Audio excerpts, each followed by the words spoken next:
All right, we are live. So this is going to be a really good one. I'm excited for this. A lot of interesting information that we are going to share and explore with the public. As the title of the stream, Mulatto Civilization Lumera. I have a gentleman here, goes by the name Echo. He brought this to my attention, I think, a couple weeks back. A project he's working on, a very extensive, multi-layered project that just sounds very fascinating. It's basically what we are looking for, what everybody's looking for. Like when I talk to different people, personalities, creators, etc., that kind of gather together in the kind of mulatto spaces, the whole concept of like community development, community cohesion, but a lot of people don't know where to start, right? Telling their stories, etc. That's kind of how I started. But when I look at you, you're a young man, intelligent man, but you have these ideas that are very fascinating. The way you're putting them together, and you're having your foresight and implementation is very commendable, because a lot of people that I have come in contact with, they don't really have, I wouldn't say they don't have, they're not really at that point of having this type of vision to where it's civilization building literally, and how to start about that, what plan, how to go about it. And so yeah, what you're going to share with us is very fascinating. So I just want to let you go ahead and start and kind of introduce yourself, and then briefly go into the project and kind of give it a plug to the public. Okay, appreciate it. Thank you. My name's Echo. My Lumerian name is Anazatan Tuzranke. I am the founder of Lumera. So, in the UK, we have a quite an interesting view on race that makes sense. So, listening to the American viewers, they're quite firm that like mulattoes are black. If you listen to like the African American community, however, in the UK, there's a completely different, I suppose, perspective because compared to the US, in the UK, black people we kind of know our own tribes, so that makes sense. Black people are more kind of, how to explain it, they're more uh they're more able to kind of like separate people into like these different cultural nuances, and because of that they see mixed race people as their own type of race. So being able to come across people on the internet who kind of like have their own mulatto consciousness is really, I suppose, really vitalizing to see. So yeah, should we start on the Lumira? Yeah, most definitely. I think a good point to start at, just for my personal interest, I would say, because is the Lumera coin, the whole Mhm, concept of this marketplace that we can establish, Lumera coin. mhm. Okay, so Lumera coin is basically our own uh, a currency of Lumera. The concept is basically like if we have our own currency, our own like shared stored of wealth, it gives us sovereignty. So the way that it gives us sovereignty, it gives us power, it gives us the ability to, I suppose, decide our own destiny. So what's unique about Lumera coin is that it kind of works like the gold standard. So if you look in like American history with the dollar, every dollar used to be backed by a certain amount of gold. So Lumera kind of works like this. However, it's all based in commodities. So this means it's like it's not so Lumera coins, the Lumera currency, it's not just backed by gold, it's also backed by silver, lithium, what else? Semiconductors, that's something we wanna store, grain. So it's basically creating like a collection of these valuable resources. And yeah, so like the way to think of it is that one Lumera coin will each equal a fraction of this commodity basket. And this way, basically, we can have this kind of like this experiment, not this experimental, but this unique currency that has intrinsic value, unlike the like modern currencies, how they're so volatile. Um, this is something that has drastic long term implications for stability, as basically the world's going to rubbish because of how hyperinflated currencies are. So having a stable currency system like Lumera coin is really really important for mulatto prosperity. So with this Lumera coin, which basically it's a certificate to a certain amount of commodities. I'm creating a Lumera market, and as you can see, we have a prototype basically made of AI of what a Lumera market could be. So the way the marketplace works is that in the background, a ministry of Lumera basically organizes stock inventory. So it goes to these different types of farms, for example, different types of vendors. Mulattoes could be vendors themselves. It kind of collects all these resources and it distributes them not just onto the internet, that's I'm going to talk about in a bit, but to these Lumera stores. And the thing I want is that, viewers watch this video, they could have their own store like this. They could be their own store manager. They could have their own, their own financial freedom, their own financial prosperity by becoming the Lumera citizen and having their own marketplace, their own market store. So the idea is kind of like, in the UK, we have something like corner stores, which are like these small type of stores. The idea is that we want people to hire to rent out a store like this, have their own Lumera coin, and to be distributed all over the world. So yeah, that's kind of like how the physical stores work. But there's also the online store, and so we want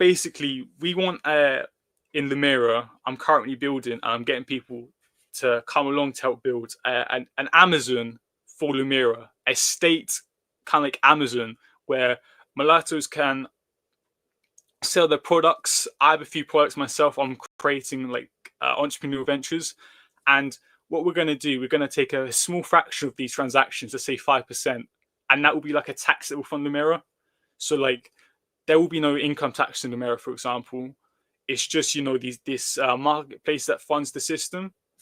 So, for example, with myself, I have a couple of business ideas I wanna host on Lumera Market. One is 7 Blends chocolate. So I'm vegan, and the problem with being vegan is that like chocolate tastes really really bad because a huge aspect of good chocolate is like the milkiness, which is made from milk, and because I'm vegan, I can't eat milk, and the chocolate's really bad. However, I've found out a way to make vegan chocolate taste pretty good, and so basically, I want to create my own chocolate business with Lumera. So the thing about Lumera is that we're gonna have our own banks, like I said, the Lumera coin that will be able to give out loans for businesses like this, and yeah, people can start selling their products. Also, just to continue the list, I want to start my own tempeh business, and also a board game. See, I think this board game has huge potential. It's called Blood Covenant. If you want to learn more, just listen to go check out the website. What else? What else is there to talk about? What website is it? You said is it called Blood something? Oh no, the board game is called Blood Covenant. But if you want to check out the website, it will be lumeragovernance.com/ something like marketplace. I'll make sure to put an announcement when it's ready. So Okay. yeah. Um, yes. Is there anything you want to talk about the marketplace? Yeah, no, that's dope. That's really dope. Yeah, I envision that as well, having our own marketplace. And that's kind of like for me, that's why this Lumera coin's very interesting, the concept, because getting involved in these like online spaces and networking with mulattoes, my whole intention was not only for us to have our voice, our space to kind of combat the propaganda, but also is for us to like exchange, do business with each other, have our own Yeah, commerce, our own circle. So that's I what really agree. appeals to me with this, that we can basically buy and sell to each other and have our own economy. I also Mm. wanted to mention you believe your Lumera coin is a crypto-based coin, right? On the Solana Also, market. yeah, this is an interesting point of contention. Basically, I'm still figuring out if I want it to be like fully crypto based or if I'm going to create a tether to crypto, if that makes sense. What this means is that I'm gonna do I want to create a separate crypto coin, but one crypto coin equals one Lumera coin, if that makes sense. Kind of like a digital copy, if that makes sense. This is something I'm still figuring out, but having Lumera coin traded digitally is an absolute that's an absolute goal. It's going to 100% happen. So yeah, because um have you seen the notes yet? You haven't seen the notes, the actual banknotes. For Lumera? Lumera coin, yeah. I've literally just started designing my own banknotes. It's Did you like, send it? Did you send it to me through a link? oh, I don't think I did. Can I get up now? I might be able to get up now. You Image could, file. if you do you want me to pull it up on the screen? I mean, if you send it to me, um, Ooh, hang on. if you have an image or something, I can pull it up on the Yeah, screen. yeah, yeah. So the way these Lumera coins work is that every coin, like every note, for example, it has a barcode. So if it makes sense, you can check the barcode. Or can you see that? Pull up. Nope. This. Do you see that? Oh yeah, yep. So this is a thousand Lumera coin note, and the idea behind this currency is that you see this barcode here. If you scan it, it will instantly be able to verify if this is a real coin, real currency or not. So like this can be considered a what do you call it? A code written on a note, and when you scan this barcode, it verifies the code. If that makes sense. I'm wondering, basically, is this advanced enough, or do I want to add a crypto component onto it? So it's something that we're basically going to look towards in the future. But um, and internet currency is 100% going to happen. Yeah, in the Definitely. future. Do you think just in general across the board that that's what the future entails as far as currency with like with the global market that everything's going to be digital based? Absolutely, absolutely. So um, there are talks, for example. I know in the UK, there's the bank they're trying to institute a digital pound coin, but I don't think they have the best intentions. However, if you look at like crypto, like the crypto space, how big Bitcoin is, there's literally billions and billions and billions of, not billions, billions, but billions of like USD going to Bitcoin. It has so many uses. I suppose we will likely see more digital currency, as most of the world's money is stored in credit, which is digital. So naturally, we are going to see more digital currency. And another thing is like it's a general trend that more, how to explain it, more and more states are becoming electronic. So naturally, as a result, they're going to want to electrify their money. Um, so yeah. Uh, so with Lumera, we've taken inspiration from Estonia, the Estonian model of government, and a part of their government is like they have their own banking system. They have this completely, I think it's completely automated, but largely automated banking system that we're trying to basically imitate. So yeah. Definitely, man. Definitely. I think I kind of skipped over one of the main pressing questions I could have started with, but why the name Lumera? I don't know if I already went into that initially, Oh, yeah, but that's an I just went interesting. straight to the money part. But yeah, the Uh, Lumera. Why the name Lumera? um, it just sounds like a nice name, to be honest. It kind of sounds like Sumer, like Sumerians, like the first people that created like the first civilizations. But if you break down Lumera, it's Lum, Lum, Lum, which is like light, and Era, which is like era. So Lumera represents like era of life. That makes sense. I just thought it was like a really poetic, nice sounding name. That describes what Lumera is, and I suppose um, mixed race people, mulattoes, we're kind of like children of the sun, aren't we? Like we're golden people. So light and gold, it naturally plays onto each other.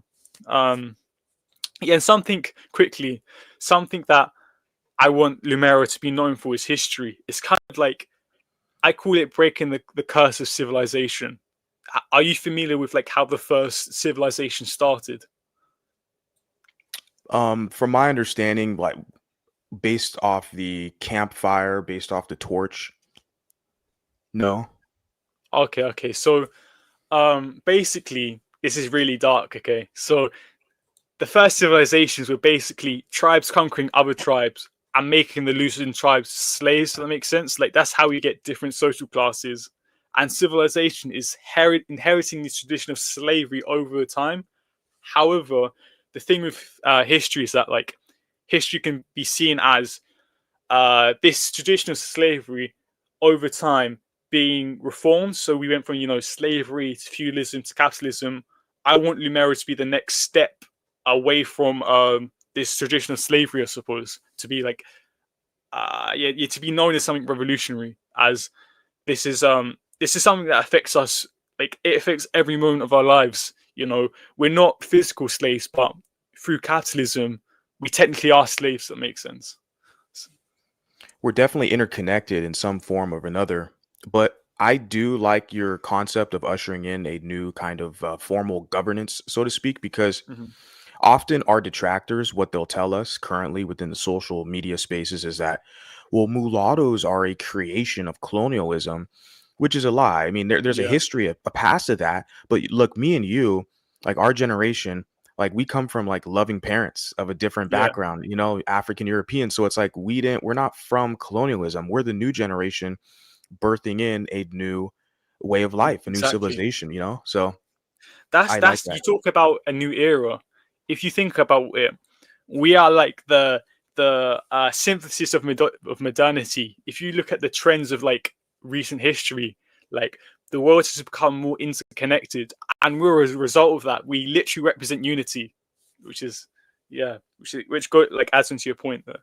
Oh yeah, most definitely. And that's one of the reasons why we get a lot of pushback and stigma in society. I know there's nuances like in the UK or the Dominican Republic, Brazil, America, but what I'm coming to find out is we're all kind of we have these similarities. That's why we connect with each other. But yeah, we get a lot of pushback because we represent that unification between these two kind of polarizing groups and people, a lot of people they're against that. They hate that. So it's an unfortunate challenge that's uniquely us mulattoes that we have to deal with. And I'm happy for people like you who kind of develop solutions and sustainability, self-efficiency, that we can we have a method, a pathway to prosperity essentially, right?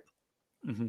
It's Yeah. interesting. Yeah, it's interesting you talk about unification as we can see on the screen.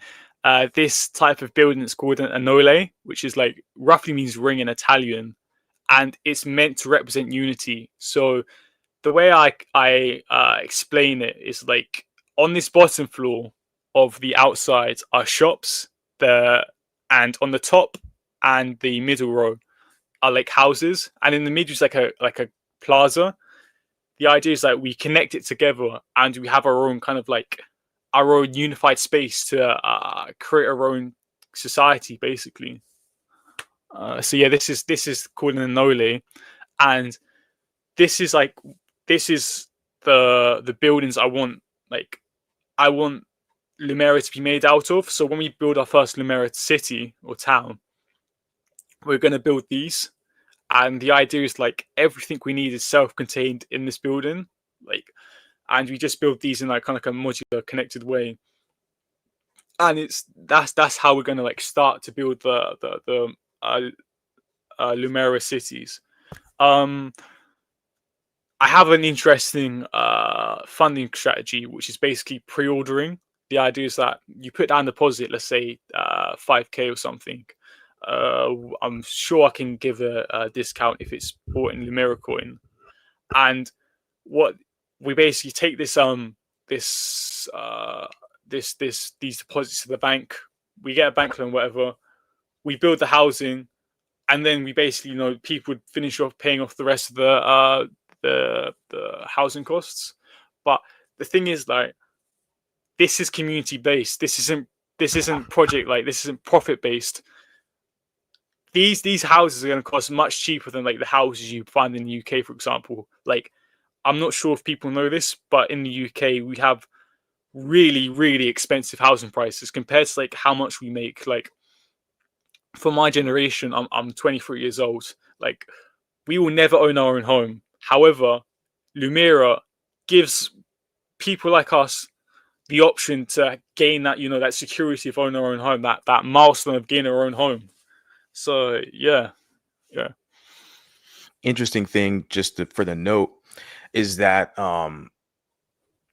yeah, like owning. When I traveled in England, I noticed a lot of the homes are a lot smaller, compared to what I yeah. see in the States. But not only that, like if they own a home here, they'll basically have units, right? Compared to the structure, the communal structure. Do you suppose at a time that there will be other structures surrounding the area? So maybe there's a person, we have people who kind of want their own unit, not connected to the main Oh, that's module, interesting. Yeah, because that yeah, will yeah, yeah, occur. Because they'll support our market, they'll support our infrastructure, our development, but maybe they kind of just want their own shack or house, yeah. in one their hundred own. percent. Yeah, Is that, yeah. yeah, yeah, yeah. Um, an important thing about that kind of strategy is like buying land, if that makes sense, making sure we have the land down. Because when the first annuities are being built, I basically want to a system with the land owner. It's kind of like, we're going to buy this much land, but can we also reserve an X amount of land for these products you're talking about, these individual units for the future? So, yeah, there's something definitely interested in looking into. Someone else has actually asked this project before. The reason why, for example, we have these connected units compared to these individual units is that when you look at the end costs, these ring denolis are actually much cheaper to build, and that's of course much cheaper for buyers and that. But in the future, definitely, individual units will be built. Especially, let's say someone has like a massive family, for example, which is something we praise because we're pro-natalist, pro-family society. Let's say someone has like 10 kids, for example, something crazy. Like, you can't really keep ten kids in one unit here. So it makes sense to create like individual units for them, if that makes sense. Yeah, perfectly well said. Exactly. Yeah, that was just my thought on that. Hmm. And then also, I want to go into next question. We kind of briefly talked about it backstage, but an ideal location for this land, acquiring this land that is not so friggin' expensive. We know real estate's limited on the planet, but obviously there are locations that where the land is much cheaper to purchase than. Yeah, I'm not a real estate owner currently right now. That's the goal. Hopefully, within the next few years, I can get some land and acquire all that. But go for I it. know obviously some locations land is way cheaper than others. Even United States, this country, there are certain states you can buy land Oh way cheaper versus California or New York. Forget about it.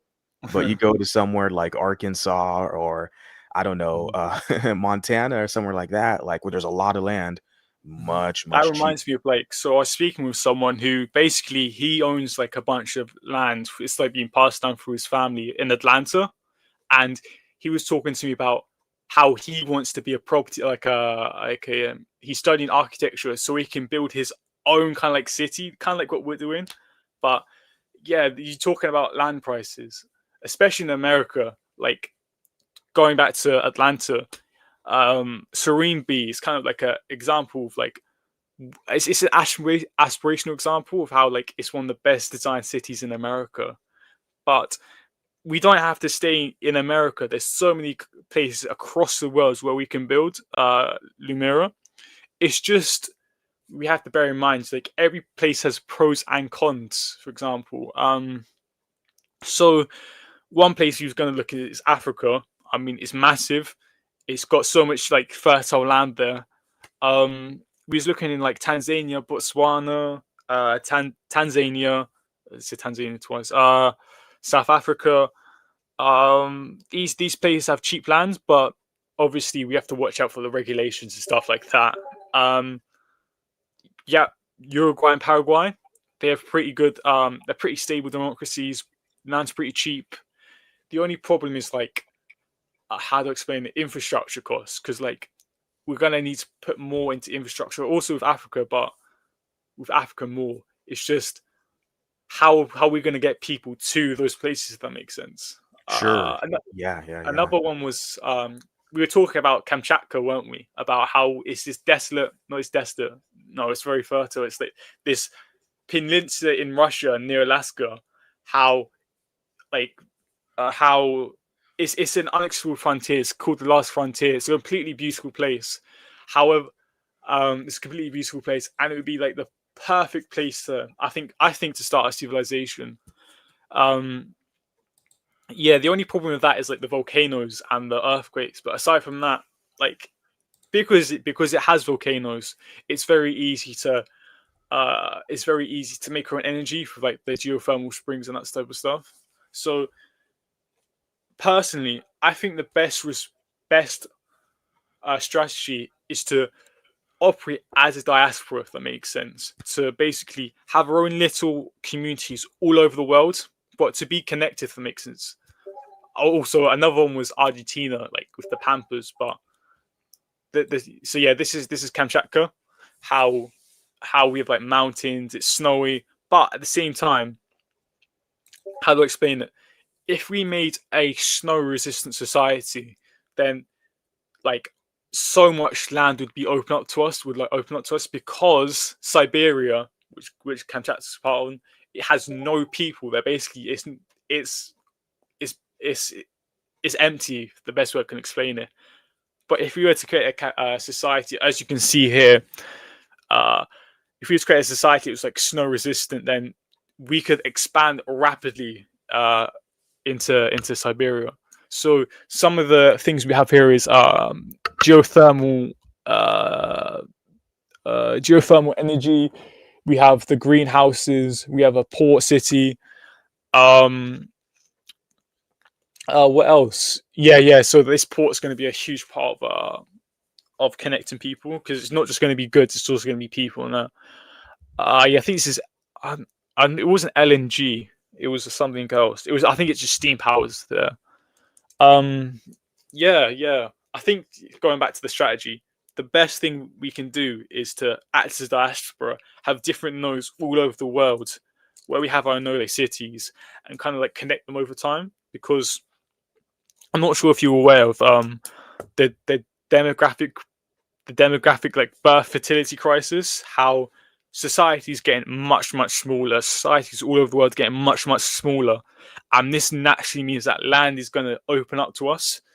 And if these countries want to survive, for example, then we can sort out ethical deals where like we get land and we also help these like old societies survive. So it's best if we kind of like work as a diaspora where we have our own society. We're kind of like, how do I explain? We have our own society, but we meet other people, if that makes sense. Because we meet other people, we live alongside other people. Um, how do I explain it? So yeah, I like to study history, and basically being interconnected is a huge way of staying relevant. Like closing yourself off. Like look at Japan, for example, how it closed itself off for like 400 years, and once it had contact with the outside world, it realized it like was no match.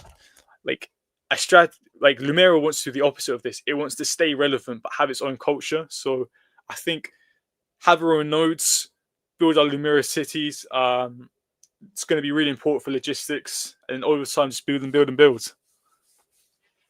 Yes. Is there any other questions you want to ask about the cities?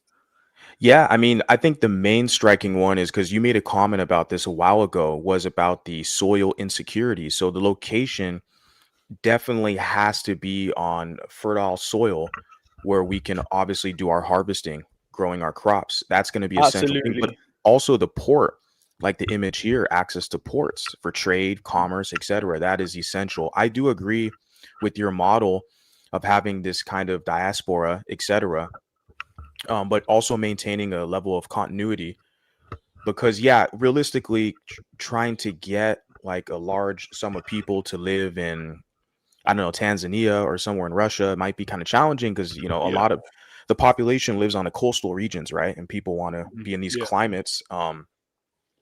But yeah, these are all great ideas for sure. And I think, yeah, the key thing for me, because I have a garden, so I grow Mhm. crops myself, Oh and wow. obviously I want to expand that. As I learn Mhm. more and grow every season, I'm getting better and better with my harvest. But that's something I want to do forever now and pass it down to my family, is growing your Yeah, own awesome. crops. So yeah, that's definitely important, is being in a land, an area where you can grow your own crops. That's yeah. The thing about soil is like we are absolutely ruining the soil. We're like absolutely depleting it. So I want to create a tradition where like we kind of like, how to explain it? We grow our own soil, if that makes sense. Like, imagine a guild of people where they kind of like they improve the quality of the soil. They kind of like have these advanced composting techniques. They analyze the soil. They analyze the ecosystems on the land, and they kind of like turn these barren wastelands into fertile ecosystems. If that makes sense. Like, imagine how much land that would open up to us. So yeah, got back to your point. Oh no, I was just agreeing with you. I was actually just looking in um my file to try to find a video of me my Okay. garden and stuff. But no, man, yeah, because I think that's the important thing. Because you did mention that the soil insecurities. Yeah, I mean, Mhm.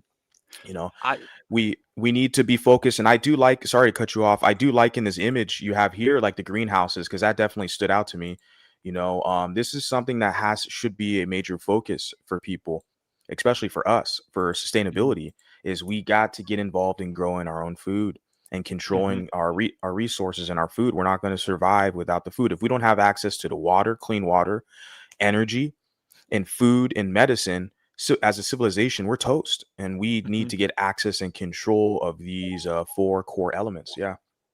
Yeah, so looking to the future, depending on what sources you read, we're entering an age of well, we've already passed peak oil. So oil is like a fundamental resource of society. It's decreasing. So a lot of the luxuries we experience, we're not going to have.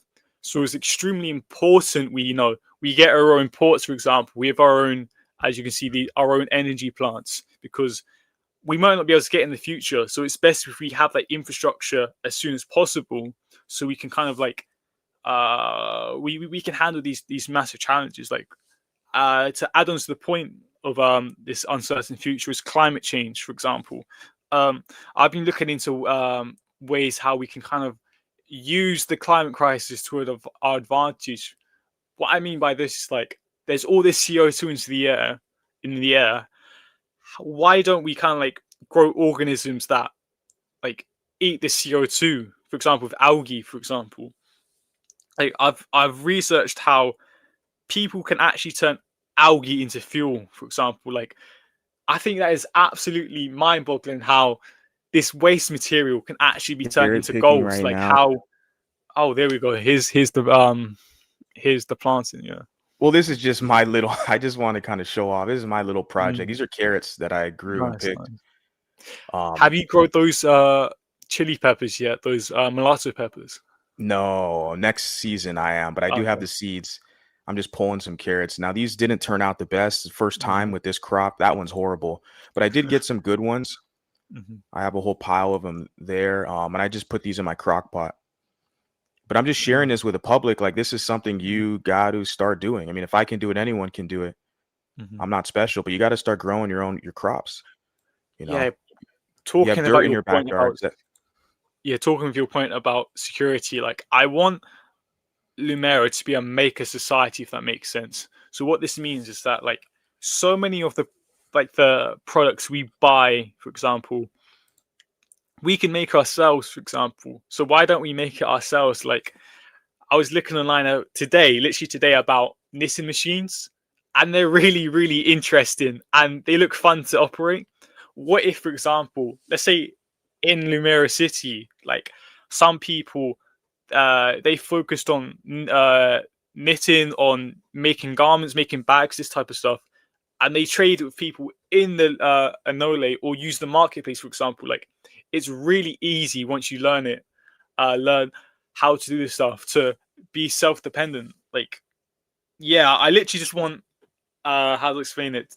Talk about this maker society.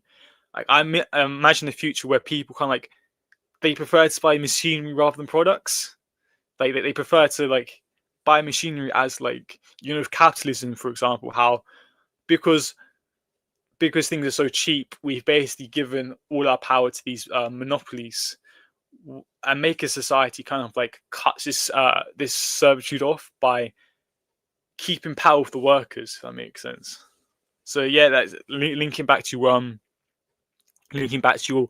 uh, food security. The future, really, in my opinion, is more self-sufficiency. As we're seeing AI, for example, AI could take all the jobs. I mean, what's the if AI takes all the jobs? Like, what are we going to do? Having a maker society overcomes that problem, which Lumera is going to pioneer. Yeah. Yeah, AI is definitely taking over. It's so crazy, man. We got Uber's self-driving cars out here in the States. Whoa. They they have robot cops or like robot dogs. They have because I work in the security business as well, Mhm. private security business, and they actually have one of the companies I'm working with.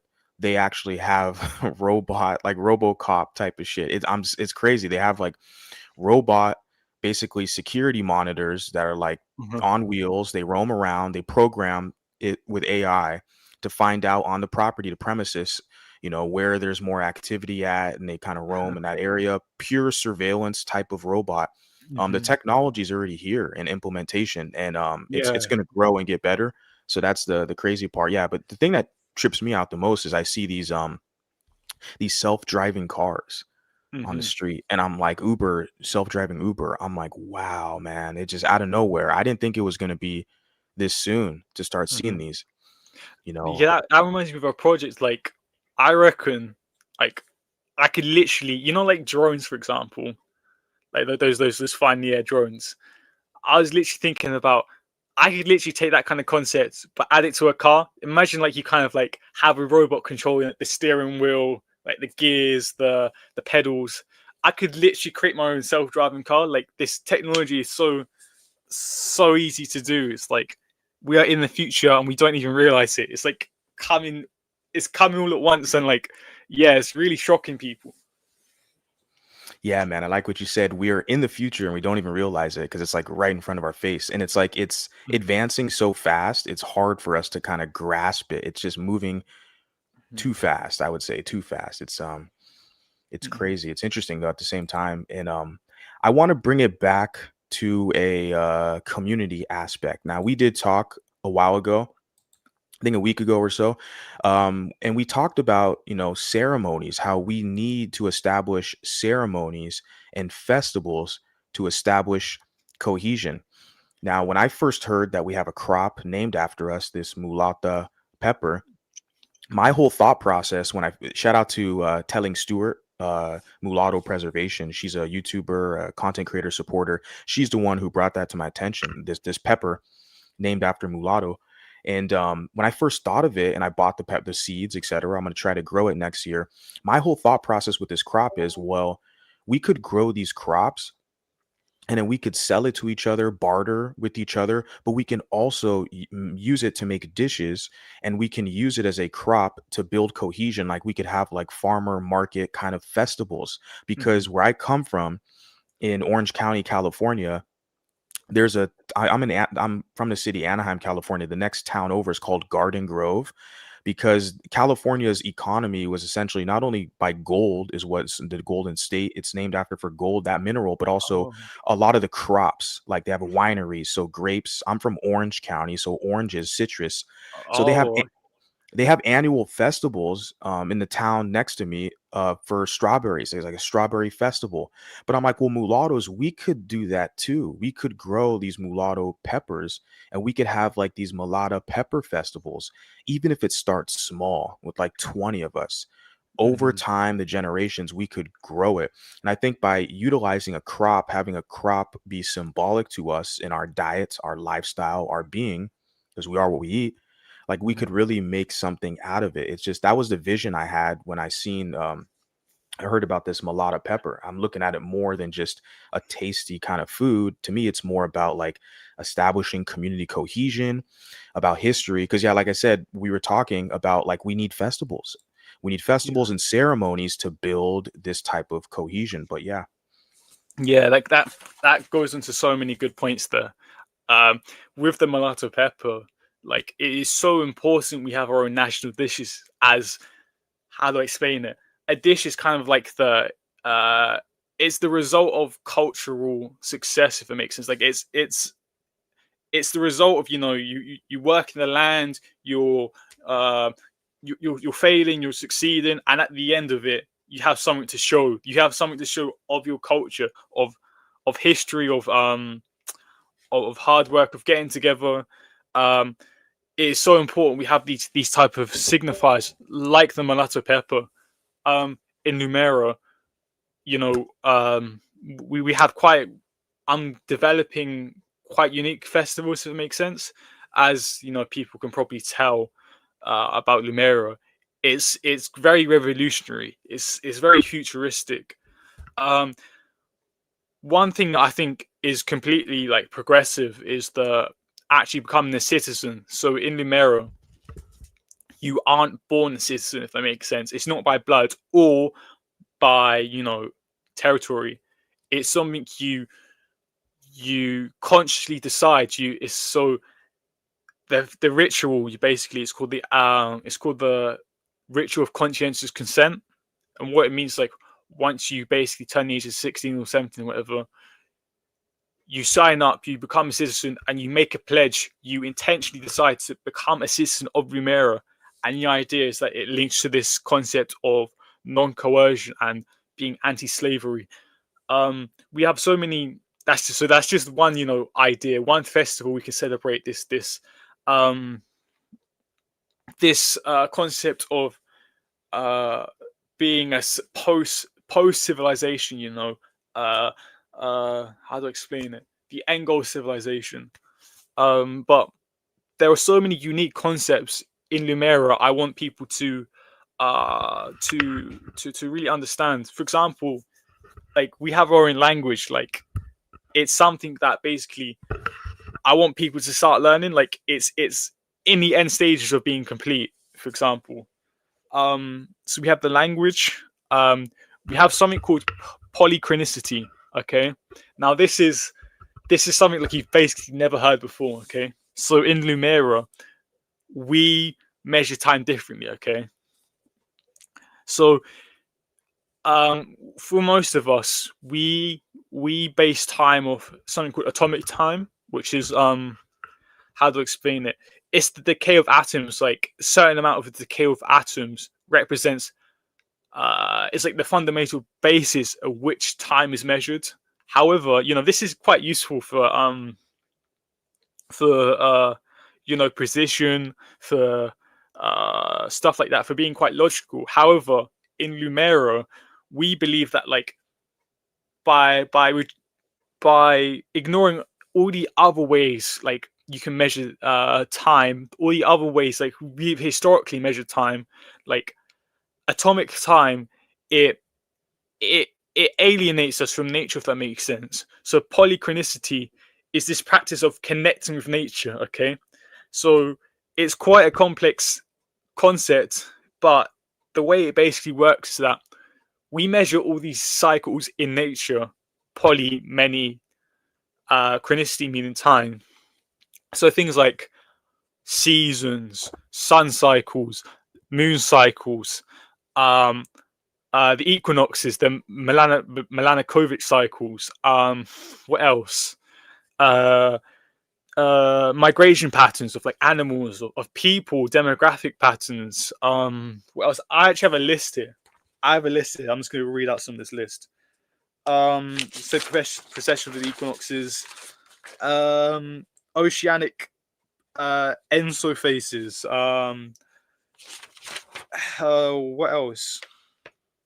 Rainfall cycles. There's just economic cycles. So the idea is that we collect all these different cycles and we look for patterns in these cycles. We look for basically synchronicities uh, in these cycles, and we align our society to these cycles so we can basically live in harmony with nature, if that makes sense. Um, we're going to have festivals around these different, synchronicities. Like that's going to be a huge source of coming together. Um, what else? There's so much here. I need two mouths to basically explain all of it. Um, what else? So we have the conscience, because we have the becoming a citizen. We have the polychronicity. Um, what else? Markets, like the market places. If I suppose once we hit a certain milestone, we can celebrate that with other people. Um, yeah. Do you have anything to say? Oh yeah, actually no. Before we continue, like the Lemurian language. This is something like you basically never heard of. So it was originally it's considered a dialect of this language called Ithquil.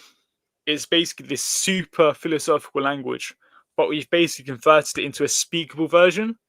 And basically, the whole point of this language is that you can like you don't get confused with words. Like one word means a certain thing, and because of this, like speaking this language, it's going to create so many influential speakers, thinkers, writers due to the structure of this language. Okay, so I have a sentence here. It's "Telet ail sukul ailu lese."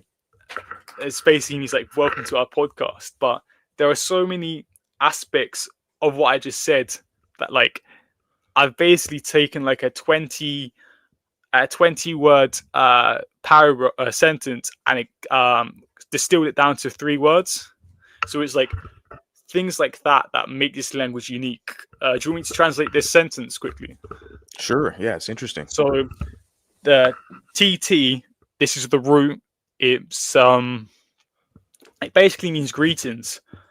It's in basic specification. So this is like the uh, default form of the word, and the I is like declaring it. So I'm declaring hello, and then there's I'll is like communication. Like it means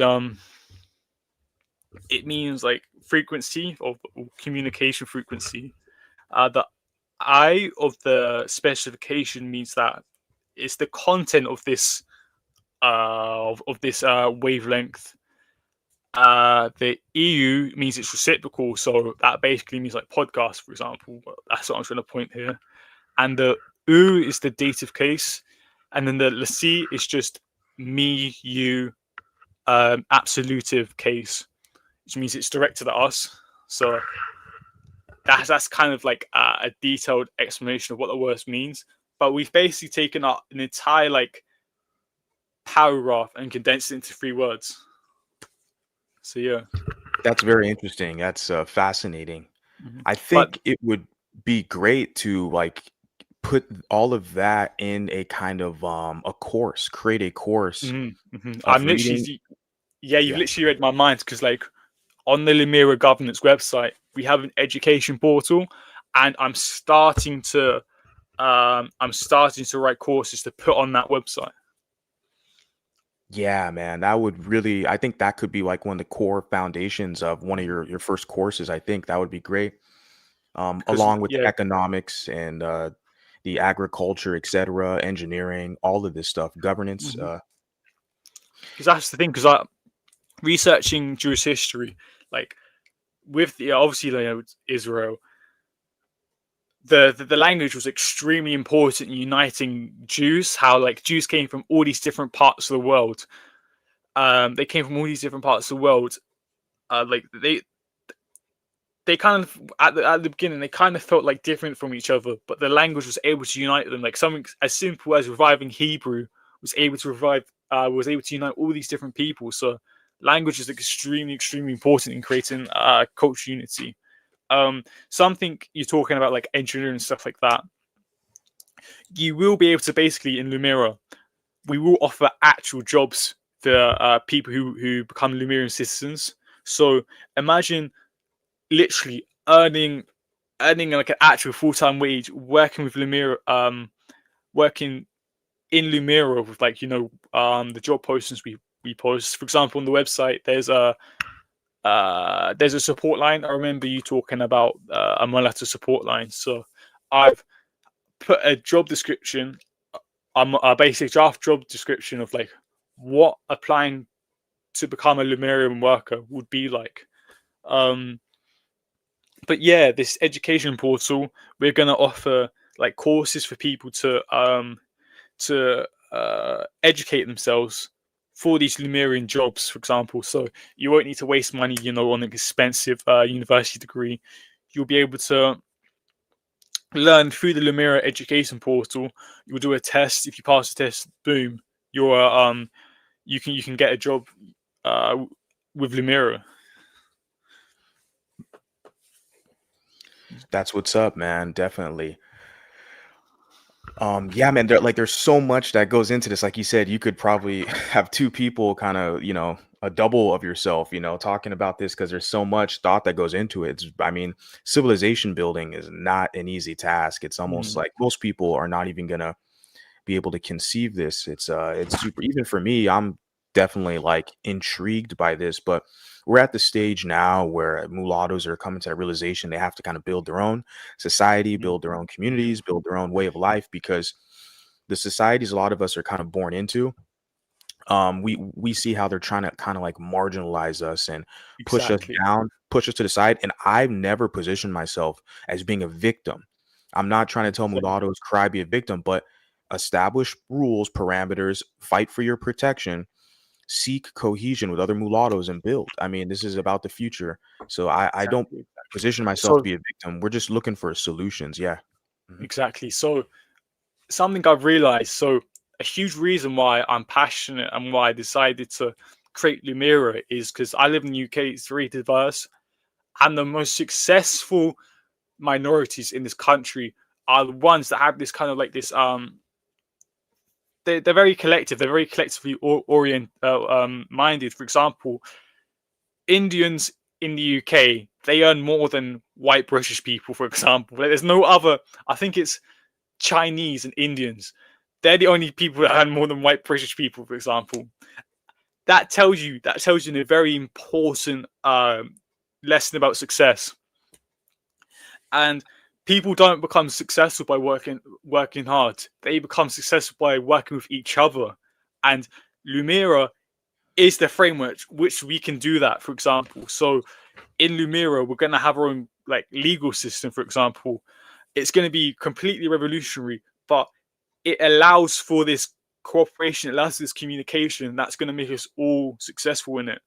So yeah, I'll talk about this legal system. So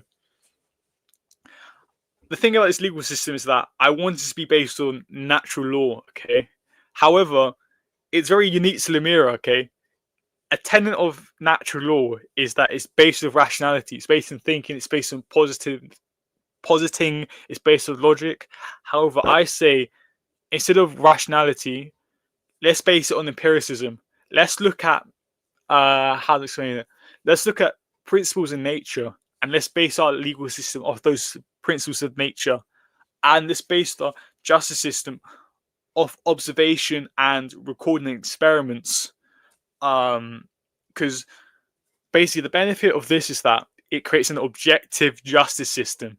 And a huge issue with, for example, Western justice system is that it's based off a system called legal positivism.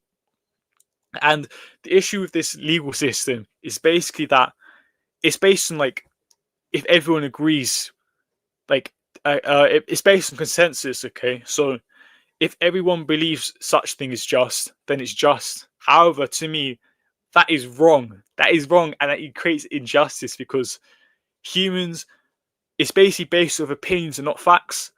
And human opinions are fallible. For example, um, how do I explain this? We live in an era of misinformation, for example. So a bad actor can literally manipulate the opinions of people to fit a certain narrative. Now that isn't justice, in my opinion. If someone can use social media to like, you see this with a lot of this, like this Reform UK, for example, and this like migration, this engineered migration crisis, how people not being equipped to be handle misinformation can subvert justice. Natural law, empirical natural law, is designed to overcome this issue. Um, yeah, I lost my train of thought. Is there anything you want to add to this? Yeah, I mean, it's interesting. I'll just add that I think establishing this kind of form of justice, it'll definitely take like trial and error, right? Because that's with Yeah. every government, every global government. Like, there's no perfect government, and there's flaws, and every system. Like, we can look at United States, where the current president Donald Trump, yeah, he was indicted and kind of booked. He has his mugshot, which is interesting, Hmm. but he's still the current president, right? Commander in chief. It's crazy. But then in Brazil, they throw their leaders in prison if they're found of corrupt, like the former two former presidents. The current former president, Lula, he actually served time in prison for Oh, corruption. really? He got out, and now he's the president of Brazil. But then the other former president, Bolsonaro, he got thrown, so it's Yeah, yeah. interesting dynamic. There's What I'm saying is that it's not perfect anywhere. There's flaws, but I think over time We're going to it create a kind of better system. Yeah. I think there's gonna be a trial kind of period, but you don't know So what works unless you try it, right? yeah, so the thing about Lumera is that like we're gonna need lawyers, if that makes sense. Like lawyers that are able to take these questions, these take this try and error phase and construct it into a coherent system. As lawyers are going to be a huge part of our society, basically. But yeah, I hear what you're talking about, this trial and error system. But actually never knew Bolsonaro was in prison, because he was quite popular on Twitter for a while, wasn't he? Yeah, he definitely represents the right in Brazil, and so their politics are super polarized. There's a lot of parallels with them and the United States Hmm. politics as well. That's why I think they called actually Bolsonaro like the Brazilian Trump, kind of. They coined that, which is interesting Yeah. because he has a Oh wait, son. Yeah. wasn't there Argentina? Weren't they basically involved with like Trump and all that type of stuff? Like how Argentina got a bailout, then then basically screwed over America. Like that was really interesting to watch. There's a lot of conspiracies. Yeah, it's pretty brutal. Like, there's a lot of American farmers who need to get bailed Yeah. out, but they're being denied funding. Their businesses, Hmm. their farms are going bankrupt, but then they see Hmm. that Trump just, is given like huge, like what, 40 billion or so, a huge number Yeah. to Yeah. Argentina foreign government. And there's a lot of weird, wacky stuff going on Yeah. around here, To be honest with you, that's yeah. yeah, I think what's his name? Malay. He actually, I'll admit on camera, he fooled me with his, this his super austerity. Like, I actually thought for some stupid reason, like it was working, but it turns out behind the scenes, like he needed this bailout and it like didn't work. Yeah, everyone thought his plans were concrete and good initially, but then Mm. they realized the guy's kind of crazy and he Yeah. needs money from the United States. And Uh-huh. if he plays ball, I mean, that's the thing. Like, there's always stipulations on this. United States doesn't just give people money for free. Like, I mean, in some Exactly. cases, but not that big amount with that price tag that he's getting. He's basically they're basically gonna have to owe the U.S. a bunch of favors. It's crazy. Hmm. Yeah, I just Hmm. wanted to if you want to add anything else, I think we kind of covered a lot of grounds. I mean, for this stream, we could always do another one because like I said, Oh this yeah, this subject we can't I have just something I want to go. add on to. Yeah, sure, go So ahead, go ahead. so for people asking, Lumera is an E nation. That's the simplest way of explaining what Lumera is. Okay, so to understand what an E nation is, you have to understand the Montevideo. Did I say that right? Montevideo Convention, and it's just that there are four criterias for a state to be a state, which is a defined territory, a permanent population, a government, and the ability to enter diplomatic relations. Okay, now an E nation says that these without these four criteria, only three are needed, which is the permanent population, the government, and the ability to enter into diplomatic relations. Um, so it's based on the Estonia model of government, and this basically in Estonia, their government is 100% online, like on the internet. They have their own private internet, and I believe all you only need is like a card, for example, like a citizenship card, and you can access most government resources. For example, like that is much more convenient than it is like in Germany, for example. Like Germany's known for bureaucracy. In Estonia, for example, I don't believe they have that. I know they don't have it in Poland, but I think Estonia is the same. So Lumera, actually, let me show you what I want the Lumeran ID cards to look like. I'm just gonna get a picture up. Pictures.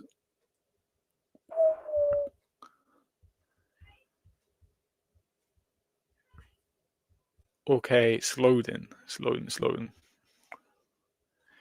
Here it is. You Oh, want me to can you see share it that? on? You want me to share it on the screen? It has your image on it. Yeah, that one. Passport of Lumera. You want me to Do you post see it on that? the screen? Yeah, Okay. yeah. So this is what I want. Basically, what I want the passports to look like. Oh wait, the passport. Oh no, I meant the ID. I put the wrong one. The ID card. It's basically the same thing, but yeah, in a smaller size. So where was I going with that point? Yeah, this all links to like the E Nation, how it's online, and what we're basically saying is that we don't need a physical territory because we are so efficient. We are so connected to the internet that we can organize ourselves without that requirement. Um, people make people make kind of like connections to micronations. I mean, it's it's kind of like a micronation, but not really. It's something like micronations are some things that we want to distance ourselves from, even though we kind of like we like to see people as micronations. So yeah, micronations are like people who like, for example, they start a government in their own room. For example, they start their own, have their own flag, their own national anthem, and that is kind of like a hobby.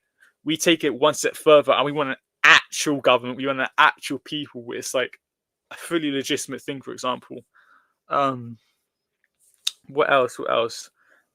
So I've talked about the requirements, what Lumera is. Um, what else? Oh, should I hang on, wait a minute. So the website, the government portal website is called lumeragovernance.com, and we basically have all these different ministries. So this is a huge part of the government structure. So we have things like citizenship and civil registry. We have the justice system, which we're talking about, treasury and economy, foreign affairs, governance and records, infrastructure and territory, defense and security, culture and education. So when we talk about what sets us apart from a micronation does not have that level of sophistication. Like it's almost finished. The constitution is also another thing that's going to separate us from a micronation and traditional nations, for example. So there's this paragraph. There's kind of like a preamble. Let me see if I can get the preamble up. So so we basically have a different way of organizing rights, for example. So in traditional in traditional constitutions, it's said that people have rights just because they're human. If that makes sense, like that's a nice, nice, I suppose, goal, but it makes it really hard to understand what people's rights are. For example, like what people do and do deserve, like what's a right and what's a privilege. We use a completely different system of describing what human rights are. We still acknowledge that people are human, like that humanity is inherently good. But what we say is that because humans are connected, like we need certain rights to maintain these connections, like, and because we create these connections, like it's our nature to create these connections, and therefore we have a right, two rights basically. Like it's a completely different way of kind of like organizing the constitution, but all rights will basically be continuations of this thought, if that makes sense, of this like this system of understanding human nature, which links back to the natural law. Let me just read out the draft preamble I've written. So humanity, here it goes. The humanity does not exist as an isolated island, but as an interwoven web of life. Our rights, therefore, are not arbitrary elements, but sacred functions that preserve the coherence of this living system. So it's kind of like merging individualism with collectivism, as it could be said that in our current modern societies, like individualism has gone way too far. Lumera basically tries to balance this out to say that we're individuals, but we're also collectives. Like it could be said that individualism is a result of collective differentiation, but we still need that collective, and that's what Lumera is built upon. So they exist to protect the integrity of the whole by safeguarding individuals that embody it. So this is individual rights, acknowledging individual rights. For when one thread is broken, the entire web weakens. What we call a right is determined by the boundaries and needs of the network itself. So respecting boundaries is a huge part of Lemurian culture, as you know, existing nowadays. Like people don't really respect boundaries, I suppose. Like it's a huge societal problem in most countries. Like that's another way we want to overcome the so-called the curse of civilization, by in our constitution respecting boundaries, like saying that boundaries must be respected. So they exist to protect what we call a right is determined by the boundaries and needs of the network itself, by our understanding of what a human being is, by the values that bind our civilization. I'll talk about in a minute. And by the conditions required for collective flourishing. Rights are not privileges granted by authority, but the natural protocols of interdependence. That's a huge words, huge words for the understanding of the Constitution, through which the human world remains balanced, conscious, and just. Okay, so talking about these values, okay, we have a very unique way of our motto is basically the following: truth, justice, virtue, prosperity, liberty, prosperity, truth again. So it's meant to be a wheel, linking back to the Anoles. The Anoles kind of like represent our values, and it's basically like we progress by upholding this social contract of the motto of truth, justice, virtue, liberty, prosperity. You're going back to the Anoles. What else? There was something else I wanted to add, but I think that's it for that point. I've just got some notes here. So yeah, if you want to join Lumera, it's a really easy process at the moment. You just where is it? You go on the website, click. Would you like me to pull up the website so we can kind of do a walkthrough of it? Yeah, sure. Okay, I think that'll be easier to do that. Okay, so I have your website here. So yeah, the Google form. Are you logged into an email at all? Because it might show up in the Google form. That's the thing. I'm sorry. So just walking through how you become a citizenship. If you scroll down to the no, it's not there. Sorry. Okay. That's the registry. So it's citizenship. If you click citizenship, in the top bar, become a citizen. Okay, you can click that. Yeah. Or this one. It doesn't really matter. Okay, for sure. So this walks you through the process, and you just click this application form. You answer the questions. Yeah, it's just the Google form. You basically you go through the questions on a Google form, and then yeah, basically, you go through the questions. We ask you to do the oath. There's an oath, conscientious consent. You do that oath, and then you become a citizen. Sorry. You can find previous citizens on the registry page. It basically shows everyone else who's become a citizen. Uh, yeah, you basically get a certificate. You join the Discord. We're currently using Discord to operate, and that's pretty much it. Like, it's free. It takes 5 minutes, not even that. It's like 2 minutes, and oh yeah, there's a few pieces of that. That's it. Yeah. So um, This is a yeah, you good just one. ask. Yeah, there's a criteria that a lot of people that we run into, like within these online spaces, they can't seem to uphold any structural criteria. But I do like this, what you have here. Okay, do you conform to the following categorizations of mulatto? 50-50 European African admixture, 60-40, okay, European African admixture or vice versa. Equal parts or near equal parts European admixture with no more than 10% admixture of any other group. I mean, it's very, very solid. Very, very, very solid criteria. And I applaud you and I thank you for laying it out there because a lot of people can't seem to agree on having Mhm, some structure on who we are to maintain integrity. But I wanted mhm. to point that out. Yeah. Thank you, thank you. There's something that's quite unique to Lumeria, and that's this idea of tribes. So in Lumera, you can create your own tribe or join a tribe. Now, a tribe is a unique thing, so it's kind of like, you know how mulattoes are so diverse, for example. Let's just say that you come from a certain part of the world, for example, Colombia. Let's just say, for example, Colombia, and there are unique traditions to your group of mulattoes that you want to uphold. You can create your own tribe that upholds these values. For example, like, it's how do I explain it? It's like, it basically allows for diversity. It allows for creating, I call it social cultural niches. Okay.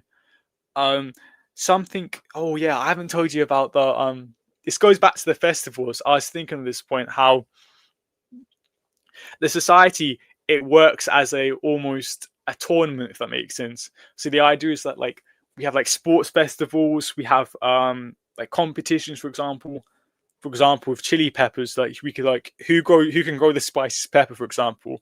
And like, every tribe has their own, no, like, people, how to explain it, yeah, every tribe has their own competition, for example, and this competition is used to kind of like organize the tribe, if that makes sense. Like, you kind of Oh, yeah. exist, that the tribe exists to compete in these competitions, but the competitions are, they're designed in a way that makes the whole society flourish, and they're designed in a way to fit the unique needs of each tribe, if that makes sense, for example. So yeah, that's something that I think some people would be interested in. For example, let's just say you're really into science, you can create a science tribe, for example, and you can, um, I'm not sure, you can create your own, like, a competition to see who can find a breakthrough the quickest for like some disease, for example. That's just a random idea, but you can create these kind of like tribes. You can create these yeah, you can create these tribes around anything, and it links back to the conscientious consent. Um how, let's say you want to make a new tribe, you are specifically by law allowed to do that, if that makes sense. Like, you can't be coerced into staying in your tribe, in your tribe, for example. So it's this is really important for creating that, that sense of consensual society, anti-slavery, like, yeah, the curse of civilization. um oh yeah, that's another thing. Let's say, for example, one tribe, they're really athletic, and another tribe is really smart. Like, people from each tribe can come together to form a new tribe, and let's say that tribe becomes the warrior tribe, for example. They handle like the war stuff of the security of Limera. Like, there's so much freedom in there's so much freedom and how to explain it, adaptability to this kind of like tribal system, that you basically don't see any other society like it. Like it's something really revolutionary to Lumera.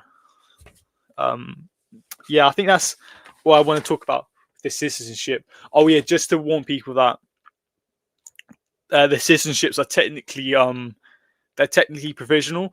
The reason why it's provisional is that it has to do with like data handling, for example. Like before I ask more kind of like intimate questions, I want there to be better security, if that makes sense. Like the security have is we have a secure, but we want like triple S security because like that's like because we're an E nation, we're an E state, we have to be super up up to date with our security. So it's the citizenships, the IDs, they're technically provisional, but you can still, you still have loads of freedoms. For example, I was gonna add a point there. I was gonna add a really good point. So it's provisional. Um, what else? I just forgot what I was gonna say. Um, huh. Never mind. I was continue with other questions. Um, so yeah, if you want to join Lumira, it's literally be mulatto. If you oh yeah, I remember. So the only questions we really ask that are personal, like um your birthday and your Discord handle. That's really the only the sensitive questions we ask right now. Um yeah. That's the only personal questions we ask now. In the future we're gonna upgrade. We're gonna probably create um our own mini internet specifically for Lumira. But what we have now is pretty strong, like pretty, you know, up to spec with what we need. We have the Discord, we have the website, we also have gazettes. Now, this is quite an interesting topic, or an interesting idea.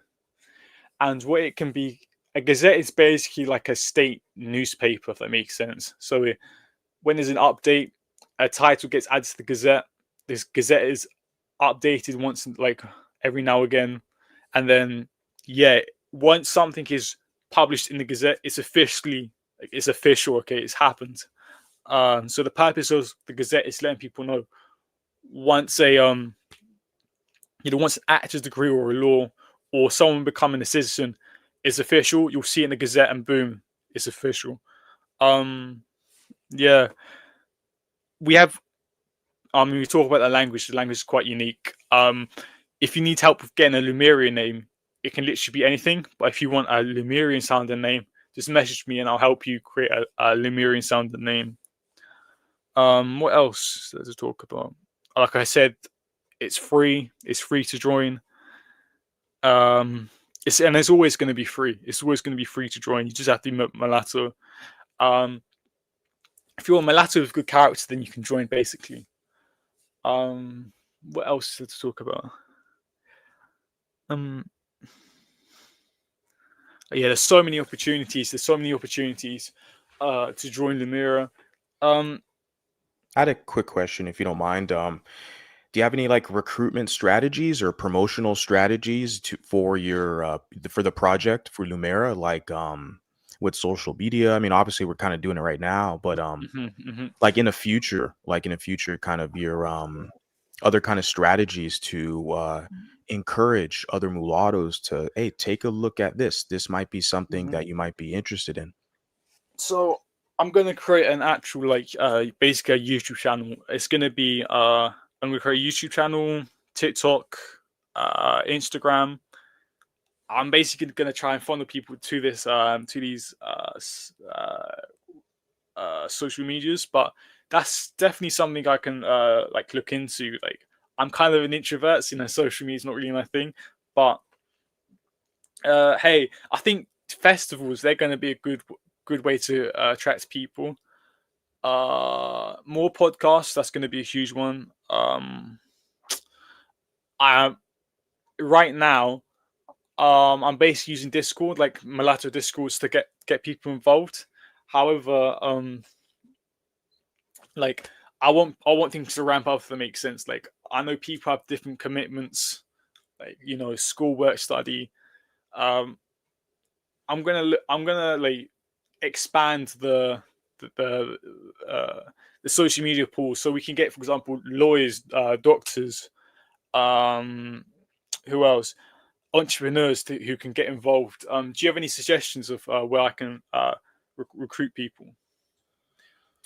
Yeah, the social media is the best tool. That's what I've done, and I've come in contact with a lot of people. I don't believe any lawyers, interestingly enough. I mean, at the Mhm. point, I mean, I'm pretty sure they watch me, but they haven't directly contacted me. I have a lot of people who are in IT, in Yeah, we need healthcare, IT. Yeah. medicine. The professions vary. There's a lot of people interesting. Mulatto's very diverse, but I don't think I've Well, ever contacted with any lawyers at the moment. But yeah. mhm. That reminds me of a point that it's really important that I don't just look inside the English speaking world. That we look all across the world in like mulattoes all over the world because um we're like one of the biggest growing ethnicities. Like there are mulattoes all over the world, so it's really important that we throw wide net. And a crazy idea I had to recruit mulattoes is like becoming an English teacher, if that makes sense. Becoming an English teacher, give people cheap or free English lessons, and say like if I meet a mulatto, like, hey, join Lumera. Another thing is I forgot to mention is that I have like business cards for like a YouTube for my YouTube channel, my account, my personal YouTube channel, and if I meet a mulatto, I can just hand them my business card in person, and then boom, they can see like the promotional videos of Lumera and stuff. Um, Another thing is going to be word of mouth. I mean, Hmm. if someone can buy a house on the cheap, I mean they're gonna tell their friends, aren't they? And like, um, yeah, yeah, if they're gonna tell their friends, mulattoes are gonna naturally come if they want a cheaper house, I suppose. I have a suggestion. I just thought of it right now. I think would be an amazing plug, a plug that will do numbers.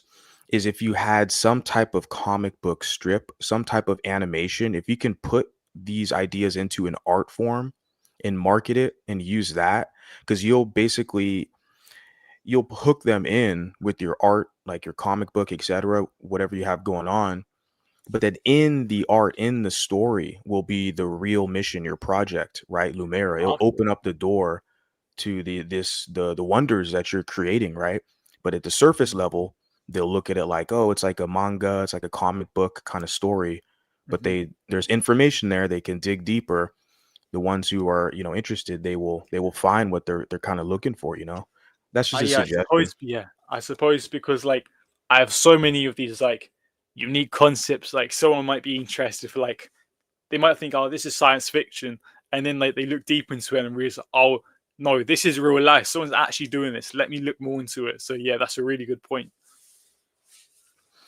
Yeah, man, it's fascinating. Thank you so much for sharing. Before we go, I just want to talk about the design of your flag here, since because it's also on your currency. I noticed that Hmm. right here. It's like the Hmm. back image of your currency. But yeah, your avatar right here. Do you want to go into detail in the design? Because I'm always kind of fascinated when there's another gentleman I talked with, Mulatto Genesis. He developed a mulatto flag. Hmm. Very fascinating design, and I'm interested in your design if you would like to share the Okay. details. So the black and white checkered is like I suppose it's like the Dominican Republic flag. You know how it's like black and white checkered. Like I think that's like the mulatto motif, if that makes sense. So like you know how like the USSR, like you can always tell a USSR flag by the star and hammer in the side in the corner. The checkered flag is like the same with mulattoes. The reason why I've chosen black and white is that it's uh meant to represent like the night and the day. The three stars are meant to represent the beginning, middle, and end, and it's in a circle, so it's like a continuous loop, and that represents the chain of prosperity. The truth, justice, virtue, uh, liberty, prosperity. The circle is meant to be a sun. That's meant to represent light. Lumira. and then the cross is meant to represent like unity, like coming together. It's meant to represent like hope. So yeah, anything you want to talk about the flag? No, that's fascinating. It's interesting. I was just curious, the meaning behind everything, every detail and design, and yeah, no, I appreciate it. Hmm. Yeah, man, I really appreciate you hopping on here and basically informing the public of what you have created for mulattoes, something that mulattoes should look into and seek out. And then this is basically you're way ahead of the curve, like I'm saying. With a lot of mulattoes I meet who kind of just barely develop this consciousness. They're trying to figure out where they fit into society, where's their tribe. They kind of stumble upon my channel or socials, whatnot. But Hmm. this is kind of the kind of end goal, if I would say that loosely, but having a Hmm. like community civilization where you are part of the group, right? You're Hmm. a part of a family, you have an economy, a place of dwelling you live at, you can grow. It's like this is what I think a lot of us internally envision as far as like a mulatto civilization, mulatto nation, because a lot of people I talk to, they just think they're just gonna pick up their bags and go to the DR and live happily ever after or something like that. But it's No. like we can literally do this, excuse me, anywhere we're at, like you basically Yeah, were I mentioning. could actually teach people how to make their own nations. Yeah, and I tell people like start with your own like little community, like a cul-de-sac, buy a property, buy some land, you can build a few Hmm. houses, move some people in or own the property and then rent it out to other mulattoes. Like, start small, but some people they just want to like go fly to a whole other country and stuff. It's like, well, you can kind of build stuff here and you can have an international global plan. I advise that as well. I'm internationally traveled, but I still think wherever we're situated, we still kind of have to build something and make the mark there because we're not going anywhere. We're like you said, our numbers are growing globally Hmm. in the UK and Canada and Brazil, globally, France, etc., all over Europe. So it's like our numbers are growing. So it just makes sense that we just kind of build where we're at, but still stay kind of connected and yeah, establish community and travel throughout the diaspora. But yeah, I man, agree, I man. Yeah. I appreciate everything. I really do, and we'll talk soon. Thank you for having me on. Thank you. Yeah, anytime. Thank you.